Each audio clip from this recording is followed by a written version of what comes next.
Welcome back to the channel, everyone. Got a cherry cola right here, and I'm going to stay on the topic about diets. Tonight's diet. Awesome. It's going to be the Mediterranean diet. So the Mediterranean diet has its own food pyramid, and it's different from our traditional food pyramid in the United States. The base of the pyramid represents foods that you should eat every day at every meal. The next tier represents foods that you ideally should have at least 2 times a week, including fish and seafood. The smallest portion includes red meat, saturated fats, and some sweets. So, seems pretty reasonable. That's like a nice little balance of everything. Here's a look at the most common staples of the Mediterranean-style diet according to the pyramid. Vegetables. 2 servings of vegetables in a variety of colors at every meal. Traditional choices include kale, beets, and sweet potatoes. I like all those. It sounds great. Fruits. 1 or 2 servings are recommended after lunch and dinner. Options for fruits include dates, figs, apples, and apricots. I could get behind those. I just recently got into figs, and like a fresh fig. Wow, amazing. I never knew. They're excellent. Grains. 1 to 2 servings of whole grains like bread, pasta, rice can be eaten at every meal. Alright, fats. Choose olive oil instead of butter. Limit your olive oil intake between 1 and 4 tablespoons a day. I 100% break the rules on olive oil with that. I dump olive oil all over all of my food all the time. 4 tablespoons, give me a break. I do a lot of olive oil. Meat and fish. Limit red meat intake to a few times a month. Focus on getting protein-rich omega-3 fatty acids like found in salmon and tuna. Eating processed meats is not recommended. Agree. Dairy. 3 servings of low-fat yogurt, cottage cheese, cheese or milk alternatives like almond or cashew per week. Sounds good. Red wine. For most people, drink 1 glass of red wine per day. Drinking more than that may actually elevate your risk for certain cancers. So that's interesting. They got alcohol on the diet, but they're being very particular with when you should have that. And that's not a bad thing. It's recommended that women have up to 5-ounce glass of wine per day, and men up to 2 5-ounce glasses of wine per day. However, don't start drinking to see benefits from this diet, or if you have family history of alcohol addiction, or you are currently pregnant. Yes. Okay. And now we'll go over some advantages, disadvantages, pros and cons, if you will. It's a way of life embraced by those living in countries bordering the Mediterranean Sea, but it is a good fit for those of us living across the pond. Here, we cover the pros and cons of the Mediterranean diet so you can decide if the diet is right for you. Alright, first up, it has many health benefits. According to American Heart Association, this style of eating may play a role in preventing heart disease and stroke, reducing your risk for obesity, diabetes, high cholesterol, high blood pressure. That's good. That's interesting. The diet is loaded with anti-inflammatory foods and monounsaturated fats like olive oil, which does not raise cholesterol levels the way saturated and trans fats do.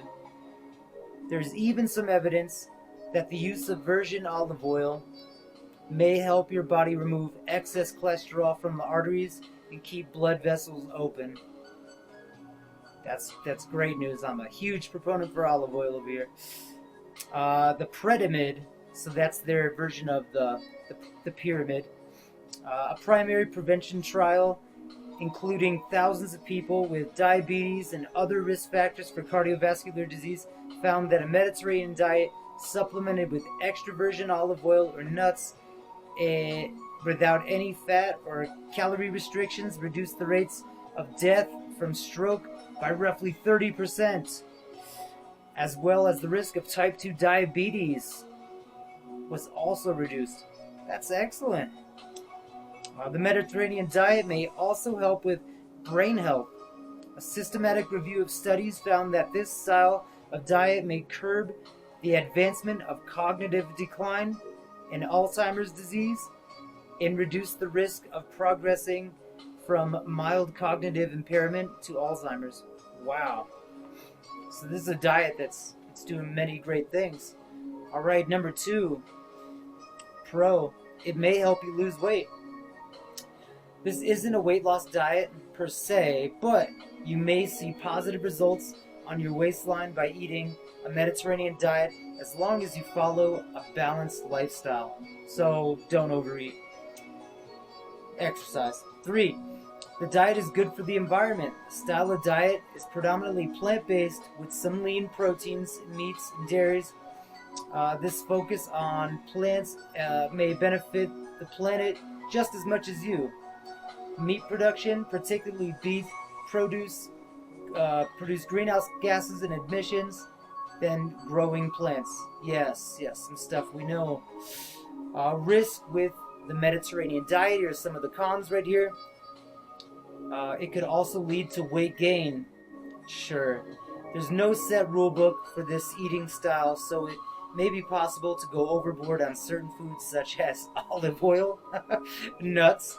The high caloric intake of olive oil and nuts may contribute to weight gain if not calculated into your daily caloric intake. Sure, I can get behind that. Don't overeat. Second con, your grocery bill may go up. I think all of our grocery bills are going up no matter what we're getting today, whether it be crap food, fast food, processed garbage, or great value menu crap. It doesn't matter. It's all going up. But yeah, obviously higher quality food is going to be more costly. When you make the switch from highly processed food to nutrient-dense, healthy foods like fresh fruits, vegetables, whole grains, and fish, your grocery bill could increase slightly. Isn't that nice? Pulling punches for us, putting on the kid gloves and give us a little, could be increased slightly. We know what's going on. Everybody's heard now. 3, third con, you still need to talk to your provider. While the diet is safe for most people, there are a few considerations to keep in mind if you have a health condition. Moderate consumption of red wine is encouraged. However, it's not advised if you're taking certain medications, have uncontrolled diabetes, or have a history of pancreatitis or GERD. Yeah, agree to that. Don't drink just because this diet's telling you to drink if you know you should not be drinking. If you have digestive issues such as celiac disease or lactose intolerance, a traditional Mediterranean diet may set you up for stomach problems. Absolutely. And there's stuff you can do to offset that. The dairy, like cashew, it's like cashew milk yogurt. That's available. There's lots of options now. Natural Grocers has plenty of lactose-free cheeses and almond cheese. Still has protein in it, but it's just not filled with lactose. As with starting any new exercise or eating plan, it's always best to check in with your healthcare provider or dietitian to see if their diet is going to be good fit for you. Agree. The takeaway here, the Mediterranean diet is a nutritious eating style for people that focuses on plant-based foods, lean proteins, unsaturated fats. It's associated with with numerous health benefits and may help reduce your risk of heart disease, enhance brain function, and more. However, it's best to talk to your healthcare provider before starting this diet. I think if you're a young and healthy person, and you're aware of your limitations of your diet. I don't know if you need to talk to your healthcare provider, but I would say I think the red wine thing is cool, and what they're looking for is it's called polyphenols, and this is really good for you. It's a strong antioxidant in the body. However, it is not set in stone that polyphenols are only from red wine. You could get this from eating a lot of grapes, eating cranberries, eating dark fruit. You can get polyphenols, antioxidants from other sources. I think the red wine is a nice gesture. It's a break from life. It's a little spoil yourself kind of thing. I do see the benefits, but up to 2 glasses of red wine a day for a man, if you calculate that and you're actually watching calories and such, over the course of a year, say every day you're getting your 2 glasses of red wine, those calories add up over the course of a year, especially if you're not doing something to expedite these calories. If you're not going to work out, if you're not going to do some cardio plan, something, yoga, get the calories out, or reduce your caloric intake with the food that you're taking in. Expect weight gain. So I don't think that's necessary. Two glasses, 1 for women. You can do that. I'd say maybe limit that to on the weekends.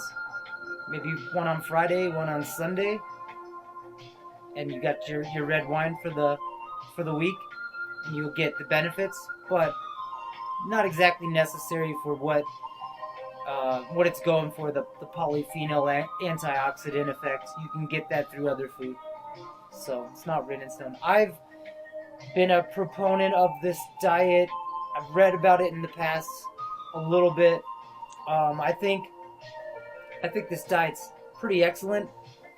I pretty much follow this diet to a T already, and I just mix it up with a little bit more bro food, but by adding whey protein powder, protein bars. Those are the most processed things I eat. Besides that, maybe oatmeal, but it's just regular oatmeal. You can fit that in as the grain. Overall, though, the olive oil, I gotta give it props. I love olive oil, nuts and seeds. Huge fan. I have walnuts daily and peanuts at night. I think those are excellent for you. They're good polyunsaturated fats, and I don't believe the saturated fat is as bad as we're being led to believe. If you're in good health, of any good health standing at all, you can take on some saturated fat. Make sure you're cleaning up your diet though with greens, broccoli, other vegetables. It's good to scrape your colon, get that fibrous bulk in there so you have a good movement. And that should help you with the saturated fats. But I'm not a huge on red meat. I like steak. It's tasty. But I do notice after, a large serving of steak, I'm a little bit bogged down for about an hour, 2 hours. I do feel that it's very tough to digest. And I believe the protein in it is good. I like what it does. It's really strong protein. It's tasty. But I can feel that just because I haven't eaten it so much in my life, but I'm usually a fish, chicken guy, eggs. These things burn up in my system a lot faster. But overall, Mediterranean diet, pretty good. Pretty good choice. If you can afford it, I know being able to afford anything right now is ridiculous, but if you can afford it, yeah, it's a great diet to work off of, and it doesn't have to be as strict as they're claiming. If you throw implementation of that version of the diet into your diet, it should work out just fine. Alright, that's the Mediterranean diet, pros and cons. Like, share, subscribe to Odd Fitness, and we'll see you next time. Have a good night.